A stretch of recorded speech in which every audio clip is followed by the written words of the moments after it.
নমস্কার। আজকে আপনাদের জানাবো কাম প্রবৃত্তি হাত এবং পয়সার প্রতি প্রচণ্ড লোলুপ কারা হতে পারে। তাহলে ছেলে হলে অবশ্যই ডান হাত এবং মেয়ে হলে অবশ্যই বাঁ হাত দেখুন। দেখুন তো আপনার হাতে এই চিহ্ন আছে কিনা। যদি এই চিহ্ন থাকে তাহলে অবশ্যই আপনি একজন কাম প্রবৃত্তির মানুষ এবং সেক্সের জন্য আপনি সমস্ত কিছু করতে পারেন। তাহলে দেখতে হবে সর্বপ্রথম আমাদের হৃদয় রেখা। এই হৃদয় রেখা যদি এইভাবে শনি পর্বত পর্যন্ত এসে থেমে যায় তাহলে সেই ব্যক্তি কামের জন্য কামের জন্য সে যত সর্বস্ব হোক সমস্ত কিছু সে বিলিয়ে দিতে পারে।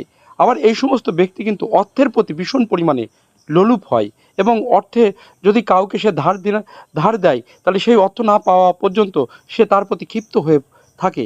যদি এই ধরনের যদি চিহ্ন থাকে সে ভীষণ পরিমাণে অর্থের প্রতি কিন্তু তার ভীষণ মনোযোগী হয় এবং সে সেক্সের কারণে যে কোনো জিনিস সে রিস্কে